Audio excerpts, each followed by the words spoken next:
আসসালামু আলাইকুম দর্শক বন্ধুরা, এই ধরনের দৃশ্য ড্রয়িং করতে চান, ভিডিওটি প্রথম থেকে শেষ পর্যন্ত দেখতে থাকো এবং খুব সহজে শিখে নাও এই ধরনের ড্রয়িং। চলো তাহলে শুরু করি, দেখতে থাকো।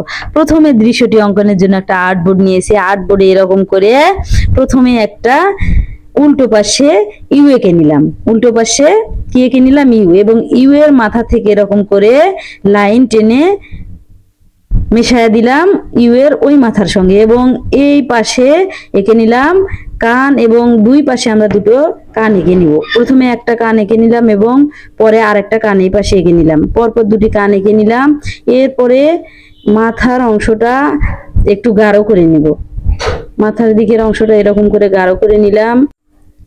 এরপর মাথার অংশ থেকে ধরে এরকম করে ছোট্ট করে দুই পাশে দুটো মাথা বের করে দিয়ে সেই মাথা থেকে দুই পাশে দুটো এরকম করে কাঁধের লাইন বের করে দিলাম, এবং এই কাঁধের লাইন থেকে ছোট্ট করে দুই পাশে দুটো মাথা বের করে দিয়ে এঁকে নিলাম কলার।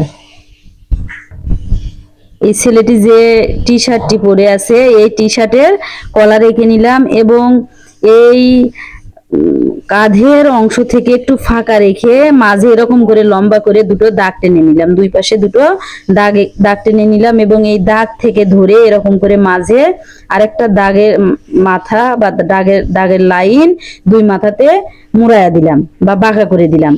এটি হচ্ছে একটা ব্যাগের দৃশ্য অঙ্কন করব, সেজন্য এরকম করে নিচের অংশটা বাঁকাইয়া ওই লাইনের সঙ্গে লাগাই দিলাম। এরপর উপর থেকে কাঁধের উপর থেকে এই ব্যাগের ফিতেটা অঙ্কন করে দিলাম এভাবে। পরপর এপাশে দুটো ওপাশে দুটো দুই পাশে দুটো লাইন টেনে দিয়ে ব্যাগের চারটে ফিতে এঁকে দিলাম, এবং মাঝে এরকম করে ব্যাগের দুটো স্টেপে ব্যাগটা আছে এই দুটো স্টেপ বোঝানোর জন্য এরকম করে লাইন টেনে টেনে একটা ব্যাগ অঙ্কন করে নিলাম। কাঁধে ব্যাগ ঝুলানো একটা ছেলের দৃশ্য অঙ্কন করছি। এরপর এই ব্যাগের লাইন থেকে যে দুটো দাগ টেনে নিয়েছিলাম এই দাগের মাথা দুটো একটা লাইন টেনে মিলাইয়া দিলাম। এরপর এই লাইন থেকে হাতার অংশটা বা টি শার্টের যে অংশটা আছে এটি মিলাইয়া দিলাম। এখন স্পষ্টভাবে বোঝা যাচ্ছে তার গায়ে শার্ট আছে। এরপর এই টি শার্টের হাতা থেকে এরকম করে দুটো দাগ টেনে দিয়ে তার হাতটা এঁকে নিলাম। দুই পাশে দুটো হাত এঁকে নিলাম, এবং এরপর এই ব্যাগের মাঝের দিকে এরকম করে দাগ টেনে দুটো দাগ টেনে দিলাম। এরপর এই দাগগুলোতে এরকম করে সাইডে বা শেষের অংশে এরকম করে কালো করে দিলাম। দুইটা ভাগে এরকম করে কালো করে করে দিচ্ছি। মূলত এখানে একটা কাঁধে ব্যাগ নিয়ে একটা ছেলে হেঁটে যাচ্ছে, এরকম দৃশ্য অঙ্কন করছি। একটু মনোযোগ সহকারে দেখতে থাকুন, তাহলে বুঝতে পারবেন কেমন করে অঙ্কন করছি।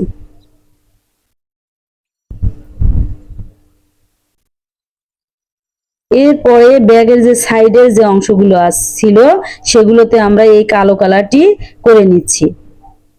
দেখুন পুরো অংশটাতে আমরা এই কালো কালারটি করে নিচ্ছি, এবং মাঝের যে ফাঁকা জায়গাটা আছে এটাতে আমরা অন্য কালার করে নিব। দেখুন ব্যাগের সাইডে আমরা এরকম কালো কালার করে নিয়েছি। এখন আমরা এই টি শার্টের নিচ থেকে ধরে এরকম করে একটা লম্বা করে দাগ টেনে দিলাম। অনুরূপ ভাবে এই সাইডেও আর একটা দাগ উপর থেকে ফাঁকা করে নিচের দিকে একটু কম ফাঁকা রেখে মাঝে আর একটা লাইন টেনে দিলাম। হয়ে গেল পা। হেঁটে যাচ্ছে, হাঁটার দৃশ্য অঙ্কন করছি, এজন্য একটা পা ছোট হবে এবং একটা পা একটু বড় হবে। এরপরে এঁকে দিব ছেলের পায়ে জুতো।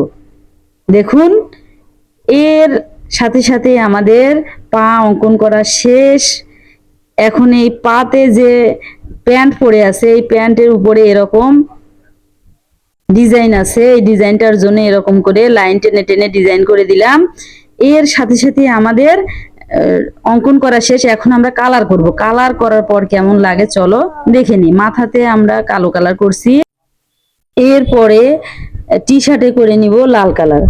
আমি এই লাল কালারটি করছি, আপনারা চাইলে আপনাদের মন মতো যে কোনো কালার করে নিতে পারেন। দেখুন উপর থেকে ধরে কালারটি আস্তে আস্তে করে নিচ্ছে আপনাদের বোঝার সুবিধার্থে। এরপর পুরো টি শার্টের অংশটা সম্পূর্ণভাবে আলাদা করে দিয়েছি। এখন পরনে যে প্যান্ট আছে এই প্যান্টেও কালার করে দিচ্ছি। এখানে নীল কালার করে দিচ্ছি, হালকা নীলটাই করে দিচ্ছি, অথবা আকাশি কালারও বলতে পারেন।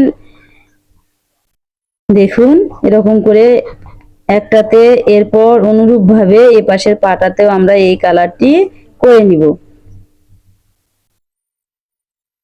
প্যান্টের কালার করা শেষ।